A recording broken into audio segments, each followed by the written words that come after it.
Welcome to wishful ಅಡುಗೆ ಮನೆ. ಇವಾಗ ಚಳಿಗೆ ಪ್ರತಿಭಾ ಹುರುಳಿಕಾಳು ರೆಸಿಪಿ ಅಲ್ಲ? ಹೌದು ಆಶಾ, ಬರೀ ಚಳಿಗೆ ಅಷ್ಟೇ ಅಲ್ಲ, ಇದರಿಂದ ತುಂಬ ನ್ಯೂಟ್ರಿಷನಲ್ ಬೆನಿಫಿಟ್ಸು ಇದ್ದಾವೆ, ಹೆಲ್ತ್ ಬೆನಿಫಿಟ್ಸು ಇದ್ದಾವೆ. ಸೊ ಫಸ್ಟ್ ಆಫ್ ಆಲ್ ನಾವು ಹುರುಳಿನ ಯಾವ ಥರ ತಗೊಳ್ಳೋದು ಅಂತ ನೋಡೋಣ. ಇದು ಆ್ಯಕ್ಚುಲಿ ನಾವು ಬೆಳೆದಿರೋದು ಹುರುಳಿಕಾಳು, ನಾವು ಗದ್ದೆಯಲ್ಲಿ ಬೆಳೆದಿರೋದು. ಸೊ ನಿಮಗೆ ಯಾವ ಥರ ಸಿಗುತ್ತೆ ಆದಷ್ಟು ಆರ್ಗ್ಯಾನಿಕ್ ಸಿಕ್ಕಿದ್ರೆ ಯೂಸ್ ಮಾಡಿ. ಹೆಲ್ತ್ ಬೆನಿಫಿಟ್ಸು ಮತ್ತು ನ್ಯೂಟ್ರಿಷನಲ್ ಬೆನಿಫಿಟ್ಸ್ ಎರಡೂ ಮುಂದೆ ವಿಡಿಯೋದಲ್ಲಿ ಹೇಳ್ತೀನಿ. ಮತ್ತು ಯಾರು ತಿನ್ನಬಾರ್ದು ಅಂತಾನು ನಾನು ನಿಮಗೆ ಮುಂದೆ ಹೇಳ್ತೀನಿ ಹುರುಳಿನ. ಸೊ ನೋಡಿ, ಇವಾಗ ಇಲ್ಲಿ ಹುರುಳಿ ತಗೊಂಡಿರೋದು, ಹುರುಳಿನ ತಗೊಂಡ್ಬಿಟ್ಟು ಇದನ್ನು ನಾವು ಜಡಿ ಮಾಡಬೇಕು. ಈ ಥರ ದಪ್ಪ ಜಡಿ ಇರುತ್ತಲ್ಲ, ಇದನ್ನು ಜಡಿ ಮಾಡಬೇಕು. ಯಾಕಂದರೆ ಏನೇ ವೇಸ್ಟ್ ಇರುತ್ತಲ್ಲ, ಹೌದು, ಕಸ ಎಲ್ಲ ಇರುತ್ತೆ, ಅದೆಲ್ಲ ಕೆಳಗಡೆ ಬೀಳುತ್ತೆ. ಸೊ ಇವಾಗ ಏನು ಮಾಡೋಣ ಅಂದರೆ, ಇದನ್ನು ನಾವು ಜಡಿ ಮಾಡಾಗೈತಲ್ಲ, ಸೊ ಇದು ಹುರುಳಿನ ಇವಾಗ ಒಂದು ಬಟ್ಟೆ ಮೇಲ್ಗಡೆ ಹಾಕೊಳ್ಳೋಣ. ನೋಡಿ, ಇಲ್ಲಿ ನಾನು ಕಾಟನದ್ದು ವೈಟ್ ಕಲರ್ ಬಟ್ಟೆ ತೊಗೊಂಡಿದ್ದೀನಿ. ಕಾಟನ್ ಬಟ್ಟೆನೇ ಪ್ರೆಫರ್ ಮಾಡಿ. ಇದ್ರ ಮೇಲ್ಗಡೆ ನಾನು ಹುರುಳಿನ ಹಾಕ್ಕೊಂಡಿದ್ದೀನಿ. ನಿಮ್ಗೆ ಎಷ್ಟು ಕ್ವಾಂಟಿಟಿದು ಮಾಡಬೇಕು ಅಷ್ಟು ಹುರುಳಿನ ಹಾಕೊಳ್ಳಿ. 1 ಕಪ್ಪು 2 ಕಪ್ಪು ಅಥವಾ 1 ಮಂತಕ್ಕೆ ಮಾಡ್ಕೋತಾ ಇದ್ರೆ ಸೊ ಈ ಥರ ನೀವು ಹಾಕ್ಕೊಂಡ್ಬಿಟ್ಟು ಇದೊಂದು ಸ್ವಲ್ಪ ಸ್ಪ್ರೆಡ್ ಮಾಡೋಣ. ಸ್ಪ್ರೆಡ್ ಮಾಡಿಬಿಟ್ಟು ಇವಾಗ ಒಂದು ಸ್ವಲ್ಪ ಇಷ್ಟು ನೀರನ್ನು ಚಿಮ್ಡಿಸೋಣ. ಯಾಕಂದರೆ ಒಳಗಡೆ ಕಸ ಎಲ್ಲ ಇರುತ್ತಲ್ಲ, ಸೊ ಹಾಗಾಗಿ ತೊಳೆದ್ಬಿಟ್ಟು ನಾವು ಹಾಕೋಕ್ಕಾಗಂಗಿಲ್ಲ. ಹಾಗಾಗಿ ಒಂದು ಸ್ವಲ್ಪ ನೀರನ್ನು ಚಿಮ್ಡಿಸಿ ಇದ್ರ ಮೇಲ್ಗಡೆ ಇದು ಡಸ್ಟನ್ನು ಎಲ್ಲ ನಾವು ಒರೆಸ್ಕೋಬೇಕು. ನೋಡಿ ಈ ಥರ, ಯಾಕಂದರೆ ಇದು ನೆನಿಬಾರ್ದು. ನಾವು ತೊಳೆದ್ಬಿಟ್ಟು ಹಾಕ್ತೀವಿ ಅಂದರೆ ನೆನೆಯುತ್ತೆ. ಹಾಗಾಗಿ ಸ್ವಲ್ಪ ನೀರನ್ನು ಹಾಕಿಬಿಟ್ಟು ಈ ಥರ ಒರೆಸ್ಕೋಬೇಕು. ಅವಾಗೆಲ್ಲ ಡಸ್ಟನ್ನು ಕೂಡ ಹೊರಗಡೆ ಬರುತ್ತೆ. ನೋಡಿ, ಇವಾಗ ಒರೆಸ್ಕೊಂಡು ಆದ ತಕ್ಷಣ ನೆಕ್ಸ್ಟ್ ಇವಾಗ ನಾವು ಏನು ಮಾಡೋಣ ಅಂದರೆ, ಇದನ್ನ ಪಕ್ಕಕ್ಕೆ ಇಡೋಣ. ನೋಡಿ, ಇಲ್ಲಿ ಒಂದು ಪ್ಯಾನನ್ನು ಇಟ್ಕೊಂಡಿದ್ದೀನಿ. ನೀವು ಕಡಾಯಿನೂ ಕೂಡ ಇಟ್ಕೋಬೋದು. ಇವಾಗ ನಾವು ಒರೆಸ್ಕೊಂಡಿರುವಂಥ ಹುರುಳಿನ ಇದ್ರ ಒಳಗಡೆ ಹಾಕ್ಕೊಳ್ಳೋಣ. ಇವಾಗ ಇದನ್ನು ಮೀಡಿಯಮ್ ಫ್ಲೇಮಲ್ಲಿ ನಾವು ಹುರ್ಕೋಬೇಕು. ಸೊ ಇವಾಗ ಇದನ್ನು ಹುರಿಬೇಕಾದ್ರೆ ಒಂದು ಸ್ವಲ್ಪ ಟೈಮ್ ತಗೊಳುತ್ತೆ. ಮೀಡಿಯಮ್ ಫ್ಲೇಮಲ್ಲಿ ಇದು ಹುರಿದ ತಕ್ಷಣ ಇದ್ರದ್ದೊಂದು ಘಮ ಬರುತ್ತೆ. ಆ ಘಮ ಬಂದಾಗ ನಮ್ಗೆ ಗೊತ್ತಾಗುತ್ತೆ ಹುರುಳಿ ಹುರಿದಿದೆ ಅಂತ. ಸೊ ತುಂಬ ಹೈ ಫ್ಲೇಮಲ್ಲಿನೂ ಕೂಡ ಹುರ್ಕೋಬೇಡಿ, ಲೋ ಫ್ಲೇಮಲ್ಲಿನೂ ಬೇಡ. ಮೀಡಿಯಮ್ ಫ್ಲೇಮಲ್ಲಿ ನಾವು ಹುರುಳಿನ ಮಧ್ಯದಲ್ಲಿ ಈ ಥರ ಕೈ ಆಡಿಸ್ಕೊಂಡು ಹುರ್ಕೊಳ್ಳೋಣ. ಸೊ ಇನ್ನೂ ಯಾರು ನೀವು ನಮ್ಮದು ವಾಟ್ಸಪ್ ಗ್ರೂಪ್ ಲಿಂಕನ್ನು ಜಾಯಿನ್ ಆಗಿಲ್ಲ ಅಂದರೆ, ವಿಶ್ಫುಲ್ ಅಡುಗೆ ಮನೆ ವಾಟ್ಸಪ್ ಗ್ರೂಪ್ ಲಿಂಕನ್ನು ನಾನು ಡಿಸ್ಕ್ರಿಪ್ಷನ್ ಬಾಕ್ಸಲ್ಲಿ ಕೊಟ್ಟಿದ್ದೀನಿ. ಆ ಲಿಂಕ್ ಮೇಲೆ ಕ್ಲಿಕ್ ಮಾಡಿದರೆ ಸಾಕು, ನೀವು ನಮ್ಮ ಜೊತೆ ಕನೆಕ್ಟ್ ಆಗ್ತೀರಾ. ನಿಮ್ಗೆ ಏನೇ ಕ್ವೆರೀಸ್ ಆಗಲಿ ಅಥವಾ ಪರ್ಟಿಕ್ಯುಲರ್ ಆಗಿ ನಿಮ್ಗೆ ಏನಾದರೆ ಹೆಲ್ತ್ ಬೆನಿಫಿಟ್ಸು ಅಥವಾ ನ್ಯೂಟ್ರಿಷನ್ ರಿಲೇಟೆಡು ಅಥವಾ ಐರನ್ನು ಪ್ರೋಟೀನ್ ರಿಚ್ ರೆಸಿಪೀಸ್ಗಳು ನಿಮ್ಗೆ ಏನಾದರೆ ಬೇಕಂದರೆ ನೀವು ಅಲ್ಲಿ ನಮಗೆ ಮೆಸೇಜ್ ಹಾಕ್ಬೋದು. ಇವತ್ತಿನ ರೆಸಿಪಿನೂ ನಾವು ಅಲ್ಲಿಂದನೇ ಸಿಲೆಕ್ಟ್ ಮಾಡಿರೋದು. ನಮ್ಮದು ವಾಟ್ಸಪ್ ಗ್ರೂಪಿಂದನೇ ಇವತ್ತಿನ ಈ ಡಯಾಬಿಟಿಕ್ ರೆಸಿಪಿನ ನಾವು ಸಿಲೆಕ್ಟ್ ಮಾಡಿರೋದು. ಬಟ್ ಕೆಲವೊಂದೊಂದು ರೆಸಿಪೀಸ್ ಹೆಂಗಿರುತ್ತೆ ಅಂದರೆ, ಬರೀ ಡಯಾಬಿಟೀಸ್ ಅವ್ರಿಗೆ ಅಷ್ಟೇ ಅಲ್ಲ, ಯಾರಿಗಾದರೆ ಬೇರೆ ಹೆಲ್ತ್ ಇಶ್ಯೂ ಇದ್ರೂ ಅಲ್ಲಿ ಕವರ್ ಆಗುತ್ತೆ. ಸೊ ಇದನ್ನು ನಾವು ಚೆನ್ನಾಗಿ ಹುರ್ಕೋಬೇಕು, ಕೈ ಬಿಡದೆ ಇದನ್ನು ನಾವು ಹುರ್ಕೋಬೇಕು. ಸೊ ಇನ್ನು ನಾನು ಹೇಳಿದೆ ಹುರುಳಿನ ಯಾರು ತಿನ್ನಬಾರ್ದು ಅಂತ ಹೇಳಿಬಿಟ್ಟು. ಸೊ ಹುರುಳಿ ಅಂದರೆ ಇದು ತುಂಬ ಹೀಟ್ ಇರುತ್ತೆ. ಸೊ ಹಾಗಾಗಿ ಹುರುಳಿನ ಜಾಸ್ತಿ ಬೆಳೆಸೋದು ಅಂದರೆ ಕೋಲ್ಡ್ ಸೀಸನಲ್ಲಿ. ಹಾಗಾಗಿ ಮತ್ತು ಪ್ರೆಗ್ನೆಂಟ್ ಲೇಡೀಸ್ಗಳು ಅಥವಾ ಅಲ್ಸರ್ ಆಗಿರುತ್ತಲ್ಲ, ಅವರು ಹುರುಳಿನ ತಿನ್ನಬಾರ್ದು, ತುಂಬ ಹೀಟ್ ಇರುತ್ತಲ್ಲ. ಸೊ ಹಾಗಾಗಿ ಪ್ರೆಗ್ನೆಂಟ್ ಲೇಡೀಸ್ ಗಟ್ಟಿನೂ ಆಗುತ್ತೆ. ಹಾಗಾಗಿ ಪ್ರೆಗ್ನೆಂಟ್ ಲೇಡೀಸ್ಗಳ್ನು ಹುರುಳಿನ ತಿನ್ನಬಾರ್ದು. ಇಲ್ಲ ನಮ್ಗೆ ನಡೆಯುತ್ತೆ ಒಂದು ಸ್ವಲ್ಪ ಹೀಟು ಅಂದರೆ ಅದನ್ನು ನೀವು ತಿನ್ಬೋದು. ಬಟ್ ನಾ ಇವತ್ತಿನ ಈ ವಿಡಿಯೋದಲ್ಲಿ ಇದ್ರ ಬೆನಿಫಿಟ್ಸ್ ಹೇಳಬೇಕಾದ್ರೆ ನಾನು ನಿಮ್ಗೆ ಹೇಳ್ತಾ ಇದ್ದೀನಿ. ಸೊ ನೋಡಿ, ಯಾರು ತಿನ್ನಬಾರ್ದು ಅಂತಲೂ ನಾನು ಹೇಳಿದ್ದೀನಿ. ಇವಾಗ ಇದರಲ್ಲಿ ಏನು ನ್ಯೂಟ್ರಿಷನಲ್ ಬೆನಿಫಿಟ್ಸ್ ಇದ್ದಾವೆ ಅಂತಲೂ ಹೇಳ್ತೀನಿ. ಹುರುಳಿ ಇದು ಆ್ಯಂಟಿ ಆಕ್ಸಿಡೆಂಟಾಗಿ ಕೆಲಸ ಮಾಡುತ್ತೆ. ಸೊ ಡಯಾಬಿಟಿಕ್ ಇದ್ದವರು ಆ್ಯಂಟಿ ಆಕ್ಸಿಡೆಂಟು ಬೇಕು ಅವರಿಗೆ. ಅದರ ಜೊತೆ ಪ್ರೋಟೀನು, ವಿಟಮಿನ್ಸ್, ಮಿನರಲ್ಸ್ ಎಲ್ಲನೂ ಇದೆ. ಸೊ ಒಂದು ಹುರುಳಿದಿಂದ ನಿಮಗೆ ಸುಮಾರು ನ್ಯೂಟ್ರಿಷನಲ್ ಬೆನಿಫಿಟ್ಸ್ ಇದ್ದಾವೆ. ಇವಾಗ ಹೆಲ್ತ್ ಬೆನಿಫಿಟ್ಸ್ ಬಂದಾಗ ಇದು ಅಂದರೆ ಯಾರಿಗಾದರೆ ಕಿಡ್ನಿ ಪ್ರಾಬ್ಲಮ್ ಇದ್ದವರು ಇದನ್ನು ನೀವು ಗಂಜಿ ಅಥವಾ ಪಲ್ಯ ರೂಪದಲ್ಲಿನೂ ತಿನ್ಬೋದು. ವೆಯ್ಟ್ ಲಾಸ್ ಮಾಡೋರು ಕೂಡ ತಿನ್ಬೋದು.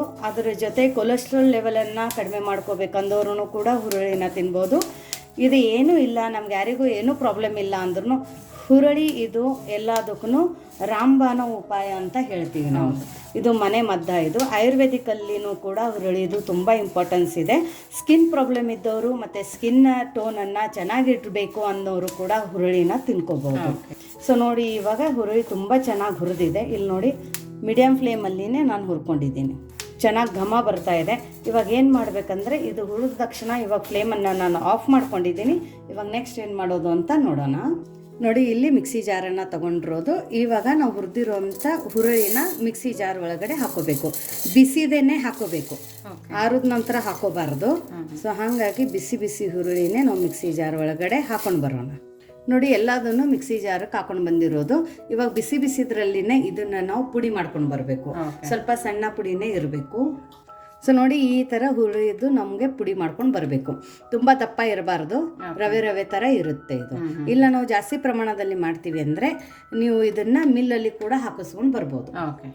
ಇವಾಗ ಈ ಹುರುಳಿ ಪುಡಿನ ನೀವು ಬೇಕಂದರೆ ಆರಿದ ನಂತರ ಒಂದು ಇದನ್ನಿರುತ್ತಲ್ಲ ಗ್ಲಾಸ್ ಬಾಟಲು, ಕಾಚಿನ ಬಾಟ್ಲಿಯಲ್ಲಿ ನೀವು ತುಂಬ್ಕೊಂಡು ಇಟ್ಬಿಟ್ರೆ ಇದನ್ನು 1 ತಿಂಗಳ ತನಕನೂ ನೀವು ಯೂಸ್ ಮಾಡ್ಕೋಬೋದು. ಆಚೆನೇ ಇಡಬೇಕು, ಫ್ರಿಜ್ಜಲ್ಲಿ ಇಡೋ ಅವಶ್ಯಕತೆ ಇಲ್ಲ. ಇದಕ್ಕೆ ಏನೂ ಆಗಲ್ಲ, ಯಾಕಂದ್ರೆ ನಾವು ಚೆನ್ನಾಗಿ ಹುರಿದಿರ್ತೀವಲ್ಲ. ಸೊ ಈ ಪೌಡರ್ ಏನೂ ಆಗಲ್ಲ. ನಾವು ಗೋಧಿ ಹಿಟ್ಟು, ಜೋಳದ ಹಿಟ್ಟು, ಸಜ್ಜಿ ಹಿಟ್ಟು, ರಾಗಿ ಹಿಟ್ಟು ಆಚೆ ಇಡ್ತೀವಲ್ಲ ಅದೇ ಥರ ಇದನ್ನ ಇಡಬೇಕು. ಮತ್ತು ಮಕ್ಕಳು ತಿನ್ನಲ್ಲ ಅಂತ ಹೇಳಿದೆ, ಈ ಥರ ಪುಡಿ ಮಾಡಿ ಇಟ್ಬಿಟ್ರೆ ನೀವು ಚಪಾತಿ ಎಲ್ಲ ಮಾಡಬೇಕಾದ್ರೆ 2 ಸ್ಪೂನು ಅವ್ರ ಚಪಾತಿ ಹಿಟ್ಟದಲ್ಲಿ ಹಾಕಿ ಕಲುಷ್ ಅವ್ರಿಗೆ ಮಾಡಿಕೊಟ್ರೆ ಅವರಿಗೂ ಕೂಡ ಇಷ್ಟೆಲ್ಲ ಹೆಲ್ತು ಮತ್ತು ನ್ಯೂಟ್ರಿಷನಲ್ ಬೆನಿಫಿಟ್ಸ್ ಅವರಿಗೆ ಸಿಗುತ್ತೆ. ಸೊ ಇವಾಗ ಇದನ್ನು ಪಕ್ಕಕ್ಕಿಟ್ಟು ನೆಕ್ಸ್ಟ್ ಏನು ಮಾಡೋದು ಅಂತ ನೋಡೋಣ. ನೋಡಿ, ಒಂದು ಪಾತ್ರೆ ತಗೊಂಡು ಒಂದು ಬಟ್ಲಾಗುವಷ್ಟು ಮೊಸರನ್ನ ಹಾಕೊಳ್ತಾ ಇದೀವಿ. ಸ್ವಲ್ಪ ನೀರು, ಜಾಸ್ತಿ ನೀರು ಬೇಕಾಗುತ್ತೆ ಪ್ರತಿಭಾ? ಹೌದು ಆಶಾ, ಯಾಕಂದ್ರೆ ಇದು ಗಟ್ಟಿ ಮಜ್ಜಿಗೆ ಮಾಡಬೇಕಲ್ಲ. ಓಕೆ. ಸೊ 1 ಕಪ್ ಮೊಸರಕ್ಕೆ ನೀವು 2 ಕಪ್ ನೀರು ಹಾಕೋಬಹುದು. ಸೊ ಇದನ್ನ ಕಟ್ಟಿಬೇಕು, ಮಜ್ಜಿಗೆ ಎಲ್ಲ ಕಟ್ಟಿತೀವಲ್ಲ ಆ ಥರ ಕಟ್ಟಿಬೇಕು. ಸೊ ನೋಡಿ ಇವಾಗ ಇದು ಕಟ್ಟಿರೋದು ಮಜ್ಜಿಗೆನ ನಾವು ಪಕ್ಕಕ್ಕಿಟ್ಟು ನೆಕ್ಸ್ಟ್ ಏನು ಮಾಡೋದು ಅಂತ ನೋಡೋಣ. ಮೊದಲಿಗೆ ಒಂದು ಕುಟಾಣಿನ ತಗೊಬೇಕು. ಅದಕ್ಕೆ 4 ಎಸ್ಲಾಗುವಷ್ಟು ಬೆಳ್ಳುಳ್ಳಿ ಜಾಸ್ತಿ ಬೇಕಾದ್ರೆ ಹಾಕೋಬೋದಾ? ಹೌದು, ಎಷ್ಟು ಬೇಕಷ್ಟು ಹಾಕೋಬಹುದು. ಸ್ವಲ್ಪ ಶುಂಠಿ, 1 ಸ್ಪೂನ್ ಆಗುವಷ್ಟು ಜೀರಿಗೆ, ಹಾಗೇನೆ ಒಂದು ಅರ್ಧ ಸ್ಪೂನ್ ಆಗುವಷ್ಟು ಕಾಳು ಮೆಣಸನ್ನು ಕೂಡ ಹಾಕೊಳ್ತಾ ಇದೀವಿ. ಇದನ್ನ ಹಾಕಿ ಚೆನ್ನಾಗಿ ಕುಟ್ಕೊಬೇಕು. ನೀವು ಬೇಕಂದ್ರೆ ಮಿಕ್ಸಿಯಲ್ಲಿ ಕೂಡ ಹಾಕೊಂಡು ಮಾಡ್ಕೋಬಹುದು. ಬಟ್ ಮಿಕ್ಸಿ ಟೇಸ್ಟು ಮತ್ತು ನಾವು ಕುಟ್ಟಿರೋ ಟೇಸ್ಟಲ್ಲಿ ತುಂಬ ಡಿಫ್ರೆನ್ಸ್ ಬರುತ್ತೆ. ಹಾಗಾಗಿ ನೀವು ಫ್ರೆಶ್ ಆಗಿ ಕುಟ್ಟಿ ಹಾಕಿದರೆ ತುಂಬ ಒಳ್ಳೆಯದು. ನೋಡಿ ಇದನ್ನು ಇವಾಗ ಇಷ್ಟು ಸಣ್ಣದಾಗಿ ಕುಟ್ಕೊಂಡು ಬಂದಿರೋದು ನೋಡಿದ್ರಲ್ಲ, ತುಂಬ ಚೆನ್ನಾಗಿ ಸಣ್ಣ ಆಗಿದೆ. ಇವಾಗ ಇದ್ರ ಒಳಗಡೆನೆ ಸ್ವಲ್ಪ ಕೊತ್ತಂಬರಿ ಸೊಪ್ಪನ್ನ ಹಾಕೊಳ್ಳೋಣ. ಯಾಕಂದ್ರೆ ಮೇಲ್ಗಡೆಯಿಂದ ಹಾಕಿದ್ರೆ ಬಾಯಲ್ಲಿ ಸಿಕ್ಕಿದ್ರೆ ಕೆಲವೊಬ್ರಿಗೆ ಇಷ್ಟ ಆಗಂಗಿಲ್ಲ. ಸೊ ಹಾಗಾಗಿ ಒಂದು ಸ್ವಲ್ಪ ಕೊತ್ತಂಬರಿ ಸೊಪ್ಪನ್ನ ಹಾಕಿ ಇದನ್ನು ಕೂಡ ಒಂದು ಸ್ವಲ್ಪ ಜಚ್ಕೊಂಡು ಬರೋಣ. ನೋಡಿ, ಕೊತ್ತಂಬರಿ ಸೊಪ್ಪು ಹಾಕಿ ಕೂಡ ಜಚ್ಕೊಂಡ್ ಬಂದಾಗಿದೆ. ನೋಡಿ ಎಲ್ಲದನ್ನು ಕೂಡ ಇಷ್ಟು ಸಣ್ಣದಾಗಿ ನಾವು ಜಚ್ಕೊಂಡು ಬಂದಿರೋದು. ಇವಾಗ ಇದನ್ನ ಪಕ್ಕಕ್ಕಿಟ್ಟು ನೆಕ್ಸ್ಟ್ ಏನು ಮಾಡೋದು ಅಂತ ನೋಡೋಣ. ನೋಡಿ ಇಲ್ಲಿ ಮತ್ತೆ ಒಂದು ಪ್ಯಾನನ್ನು ಇಟ್ಕೊಂಡಿರೋದು. ಇವಾಗ ಇದ್ರೊಳಗಡೆ ನೀರನ್ನು ಹಾಕೊಳ್ಳೋಣ. ನೀವು ಕ್ವಾಂಟಿಟಿ ಮತ್ತು ನಿಮ್ಮ ಮನೆಯಲ್ಲಿ ಎಷ್ಟು ಜನ ಇದ್ದಾರೆ ಅದನ್ನು ನೋಡ್ಕೊಂಡು ನೀವು ಇಲ್ಲಿ ನೀರನ್ನು ಹಾಕೋಬೇಕು. ಹೇಗೆ ನಾವು ರಾಗಿ ಗಂಜಿ ಮಾಡಬೇಕಾದ್ರೆ ನೀರನ್ನು ಇಟ್ಕೋತೀವಲ್ಲ ಅದೇ ಥರ ಇವಾಗ ನಾವು ಇಲ್ಲಿ ಫಸ್ಟ್ ಹುರುಳಿ ಹಾಕಿಬಿಟ್ಟು ಇಲ್ಲಿ ಗಂಜಿ ತಕ್ಕೋಬೇಕು. ಹಾಗಾಗಿ ಅದಕ್ಕೆ ಎಷ್ಟು ನೀರು ಬೇಕು ಅಷ್ಟು ಇಲ್ಲಿ ಹಾಕೋಬೇಕು. ಸ್ವಲ್ಪ ನೀರಿನ ಕ್ವಾಂಟಿಟಿ ಜಾಸ್ತಿ ಹಾಕಿದರೆ ಒಳ್ಳೆಯದು, ಯಾಕಂದರೆ ಒಂದು ಸ್ವಲ್ಪ ಹುರುಳಿ ಕುದಿಯೋದು ಸ್ವಲ್ಪ ಟೈಮ್ ತಗೊಳುತ್ತೆ. ಸೊ ನೋಡಿ ಇಲ್ಲಿ ನಾನು ಒಂದು 3 ಕಪ್ದಷ್ಟು ನೀರನ್ನು ಹಾಕೊಂಡಿದ್ದೀನಿ. ಇದನ್ನು ಚೆನ್ನಾಗಿ ಕುದಿ ಬರೋಕ್ಕಿಂತ ಮುಂಚೆನೇ ಆಶಾ ನಾವೇನು ಹುರುಳಿ ಪೌಡ್ರ್ ಮಾಡ್ಕೊಂಡಿದ್ವಲ್ಲ ಅದನ್ನು ಹಾಕೊಳ್ಳೋಣ. ಇಲ್ಲಿ ನಾನು 2 ಸ್ಪೂನಷ್ಟು ಹಾಕೋತಾ ಇದ್ದೀನಿ, ಯಾಕಂದರೆ ತುಂಬ ಜಾಸ್ತಿ ಗಟ್ಟಿ ಆಗಬಾರ್ದು ಅಂಥೇಳಿ. ಸೊ ಇದನ್ನು ಮಿಕ್ಸ್ ಮಾಡ್ಕೊಳ್ಳೋಣ. ಇಲ್ಲಿ ನಾನು ರೇವಿಗೆ ತೊಗೊಂಡಿದ್ದೀನಿ ಚೆನ್ನಾಗಿ ಮಿಕ್ಸ್ ಆಗುತ್ತೆ ಅಂತ. ಸೊ ನೋಡಿ ಇದನ್ನು ಕುದಿಯೋಕ್ಕೆ ಒಂದು ಸ್ವಲ್ಪ ಟೈಮ್ ತಗೊಳುತ್ತೆ. ಹಂಗಾಗಿಬಿಟ್ಟು ಇದನ್ನು ನಾವು ಕೈ ಬಿಡದೆ ಥರ ತಿರುಗಿಸ್ಕೋಬೇಕು. ಇದೇನು ತಳ ಅಂಟುತ್ತಂತ ಇಲ್ಲ, ಏನಿಲ್ಲ, ಚೆನ್ನಾಗೇ ಆಗುತ್ತೆ. ಬಟ್ ದಪ್ಪ ತಳ ಇರೋ ಪಾತ್ರೆನ ನೀವು ಇಲ್ಲಿ ತಗೊಳ್ಳಿ. ಸೊ ನೋಡಿ ಇದು ಈ ಥರ ಕುದಿ ಬಂದಿದೆ. ಕುದಿ ಬರ್ತಾ ಇದ್ದಂಗೆ ಕುದೀತಾ ಇರಬೇಕಾದ್ರೆ ಇದ್ರ ಕಲರು ಕೂಡ ಚೇಂಜ್ ಆಗುತ್ತೆ. ಹೌದು, ಒಂಥರ ಶೈನ್ ಬರುತ್ತೆ. ಇದು ಹೆಂಗಂದರೆ ಎಣ್ಣೆ ಬೆಣ್ಣೆ ತುಪ್ಪ ಏನೂ ಇಲ್ಲದೆ ಈ ಥರ ಒಂದು ನಾವು ಹುರುಳಿಯಿಂದ ಒಂದು ರೆಸಿಪಿನ ಮಾಡ್ಕೋಬಹುದು. ಮತ್ತು ಇದು ಚೆನ್ನಾಗಿ ಕುದಿಸ್ಬೇಕು. ಹಸಿ ಬಿಸಿ ಇದ್ರೆ ಹೊಟ್ಟೆ ನೋವು ಬರುತ್ತೆ. ಹೌದೌದು, ಮೀಡಿಯಂ ಫ್ಲೇಮಲ್ಲಿನೇ ಇಟ್ಕೊಂಡು ಕುದಿಸ್ಕೋಬೇಕು. ಎಷ್ಟು ಸಣ್ಣ ಇಟ್ಟು ನಾವು ಇದನ್ನ ಒಂದು 10 ನಿಮಿಷ ಆದರೆ ಕುದಿಸ್ಬೇಕು. ನೋಡಿ ಮಧ್ಯ ಮಧ್ಯದಲ್ಲಿ ಕೈ ಆಡಿಸ್ತಾ ಇದನ್ನು ಕುದಿಸ್ಬೇಕು. ಇವಾಗ ನೋಡು, ಇವಾಗ ಇದ್ರ ಒಳಗಡೆ ನಾವು ಫ್ಲೇಮನ್ನು ಸಣ್ಣ ಇಟ್ಬಿಟ್ಟು ಇವಾಗ ಇದ್ರ ಒಳಗಡೆ ನಾವು ಕುಟ್ಕೊಂಡು ಇಟ್ವಲ್ಲ ಮಸಾಲೆ ಅದನ್ನ ಹಾಕೋಣ. ಸೊ ನೋಡಿ ನಾವು ಕುಟ್ಕೊಂಡು ಇಟ್ಕೊಂಡಿದ್ವಲ್ಲ ಆ ಮಸಾಲೆನ ಇದ್ರ ಒಳಗಡೆ ಹಾಕೊಳ್ಳೋಣ. ಇದು ಅಂದ್ರೆ ಆಶಾ ಶೀತ, ಕೆಮ್ಮು, ನೆಗಡಿ ಏನೇ ಬಂದ್ರೂ ಇದನ್ನ ಮಾಡ್ಕೊಂಡು ಕುಡಿಬೋದು ಪ್ರತಿಭಾ. ಜ್ವರ ಬಂದ್ರೂ, ಮೈಕೈ ನೋವಿದ್ರೂ ಈ ಮಸಾಲ ಹಾಕಿ ಹುರುಳಿ ಅಂಬ್ಲಿನ ಕುಡಿತಾ ಇದ್ರೆ ಆರಾಮ್ ಅನ್ಸುತ್ತೆ. ಹೌದು, ಇವಾಗ ಯಾಕಂದ್ರೆ ಶೀತ ಕೆಮ್ಮು ಇದ್ದಾಗ ನಾವು ಮಜ್ಜಿಗೆ ಮೊಸರು ತಿನ್ನೋಕ್ಕಾಗಂಗಿಲ್ಲ. ಅವಾಗ ಇದ್ರೊಳಗಡೆ ಇನ್ನೊಂದ್ ಸ್ವಲ್ಪ ನೀವು ನೀರನ್ನ ಹಾಕೊಳ್ಳಿ. ನೀರನ್ನ ಹಾಕೊಂಡು ತಿಳಿ ಗಂಜಿ ತರ ಮಾಡ್ಕೊಳ್ಳಿ. ಇವಾಗ ಯಾಕಂದ್ರೆ ಮೆಣಸು, ಜೀರಿಗೆ, ಶುಂಠಿ, ಬೆಳ್ಳುಳ್ಳಿ ಎಲ್ಲ ಇರೋದ್ರಿಂದ ಗಂಟ್ಲಲ್ಲಿ ಏನಾದ್ರೆ ಇರಿಟೇಷನ್ ಇದೆ, ಕೆಮ್ಮಿದೆ, ಕಫ ಇದೆ, ಮೈಕೈ ನೋವು ಇದೆ ಅಂದ್ರೆ ಇದೆಲ್ಲಾನು ನಿಮ್ಗೆ ಕಡಿಮೆ ಮಾಡುತ್ತೆ. ನಿಮ್ಗೆ ಯಾವುದು ಮೆಡಿಸಿನ್ಸು ಬೇಕಾಗಿಲ್ಲ. ಸೊ ಎಷ್ಟು ಸಾಧ್ಯನಾ ಅಷ್ಟು ನಾವು ಆಯುರ್ವೇದಿಕ್ ಆಗಿ ಮತ್ತೆ ಮನೆಯಲ್ಲಿ ಮನೆ ಮದ್ದನ್ನ ಮಾಡ್ಕೊಂಡು ತಿಂತಾ ಇದ್ರೆ ನಮ್ದು ಹೆಲ್ತ್ ಮತ್ತೆ ಆಯು ಎರಡು ಜಾಸ್ತಿ ಆಗುತ್ತೆ. ಇಮ್ಯುನಿಟಿ ಕೂಡ ಬೂಸ್ಟ್ ಆಗುತ್ತೆ. ಸೊ ನೋಡಿ, ಇವಾಗ ಇನ್ನ ಇದಕ್ಕೆ ಉಪ್ಪು ಹಾಕಿಲ್ಲ. ನೋಡಿ, ಇವಾಗ ರುಚಿಗೆ ಉಪ್ಪನ್ನ ಹಾಕೊಳ್ಳೋಣ. ಇವಾಗ ಇದನ್ನ ತಿರುಗಿಸ್ಕೊಳ್ಳೋಣ.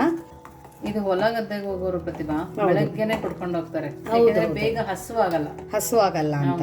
ಇವಾಗ ನೋಡಿ, ಇದು ತುಂಬಾ ಚೆನ್ನಾಗಿ ಕುದ್ದಿದೆ ಅಲ್ಲ ಆಶಾ. ಸೊ ಶೀತ ಕೆಮ್ಮ ಇದ್ದವರು ಮಾತ್ರ ಇದೇ ತರ ಕುಡಿಬೇಕು. ಇವಾಗ ಫ್ಲೇಮ್ ಅನ್ನ ಆಫ್ ಮಾಡ್ಕೊಳ್ಳೋಣ. ಫ್ಲೇಮ್ ಅನ್ನ ಆಫ್ ಮಾಡ್ಕೊಂಡು ಇವಾಗ ನಾವು ಮಜ್ಜಿಗೆ ಮಾಡ್ಕೊಂಡು ಇಟ್ಕೊಂಡಿದ್ವಲ್ಲ, ಆ ಮಜ್ಜಿಗೆನ ಇವಾಗ ಇದ್ರ ಒಳಗಡೆ ಹಾಕೊಳ್ಳೋಣ. ಸೊ ನೋಡಿ, ನಿಮ್ಗೆ ಎಷ್ಟು ಬೇಕು ಅಷ್ಟು ಮಜ್ಜಿಗೆನ ಇದ್ರ ಒಳಗಡೆ ಹಾಕೊಳ್ಳಿ. ಫ್ಲೇಮನ್ನು ಆಫ್ ಮಾಡಿಬಿಟ್ಟು ಹಾಕೊಳ್ಳಿ. ಮತ್ತು ಡಯಾಬಿಟಿಕ್ ಇದ್ದವರು ಇನ್ನೂ ಒಂದಂದರೆ, ಈ ಥರ ಹುರುಳಿ ಗಂಜಿ ಅಥವಾ ಹುರುಳಿ ಆಮ್ಲಿನ ಕುಡಿಬೇಕಂದ್ರೆ ಬೆಳಗ್ಗೆನೆ ಆ್ಯಸ್ ಅ ಬ್ರೇಕ್ಫಾಸ್ಟ್ ಅಂತನೂ ಕೂಡ ಈ ಹುರುಳಿ ಆಮ್ಲಿನ ಕುಡ್ಕೊಳ್ಳಿ. ಸೊ ಇವಾಗ ಆಶಾ ಇದನ್ನು ನಾವು ಸರ್ವ್ ಮಾಡೋಣ. ಸೊ ನೋಡಿ, ಇವತ್ತೇ ನಾವು ಉತ್ತರ ಕರ್ನಾಟಕ ಸ್ಟೈಲಲ್ಲಿ ಒಂದು ಹೆಲ್ದಿ ನಾವು ಗಂಜಿನ ಕುಡಿಯೋಣ ಅಂತೆ. ಇದ್ರ ಬೆನಿಫಿಟ್ಸು ಕೂಡ ನಿಮಗೆ ಹೇಳಿದ್ದೀನಿ. ಸೊ ಅದರ ಜೊತೆ ಎಲ್ಲ ಟಿಪ್ಸು ಕೂಡ ಹೇಳಿದ್ದೀನಿ. ಎಲ್ಲನೂ ಫಾಲೋ ಮಾಡಿ. ಸೊ ನೋಡಿ, ಈ ಥರ ನಾವು ಗಂಜಿನ ಒಂದು ತಟ್ಟೆಯಲ್ಲಿ ಹಾಕೊಂಡು ಕುಡಿತೀವಿ ನಮ್ಮ ಸೈಡು. ಹೌದು ಪ್ರತಿಭಾ, ನಾವು ಹಂಗೇನೆ ಹಾಗೆ ಗಂಜಿ ಮಾಡಿ ಇದೇ ಥರ ಕುಡಿಯೋದು. ಇಲ್ಲ ಯಾರಿಗಾದರೆ ಗ್ಲಾಸಲ್ಲಿ ಹಾಕಿ ಕೊಡಬೇಕಂದ್ರೆ ಮನೆಗೆ ಬಂದವರಿಗೂ ಕೂಡ ಟೀ ಕಾಫಿ ಬದಲಾಗಿ ನೀವು ಈ ಥರ ಒಂದು ಹೆಲ್ದಿ ಡ್ರಿಂಕನ್ನು ಕುಡ್ಬೋದು. ನೋಡಾಶ, ಮಕ್ಕಳಿಗೂ ಕೂಡ ಈ ಥರ ನೀವು ಗ್ಲಾಸಲ್ಲಿ ಹಾಕಿ ಸರ್ವ್ ಮಾಡ್ಬೋದು.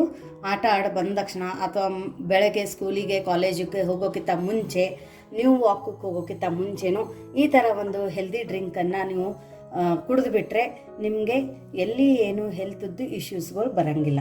ಹೇಗಿದೆ ಆಶಾ? ತುಂಬಾನೇ ಚೆನ್ನಾಗಿದೆ ಪ್ರತಿಭಾ, ಸೂಪರ್ ಆಗಿದೆ. ಒಂದು ಗ್ಲಾಸ್ ಫುಲ್ ಕುಡಿದ್ಬಿಡ್ಬೋದು. ಹೌದಲ್ಲ? ಹೌದು.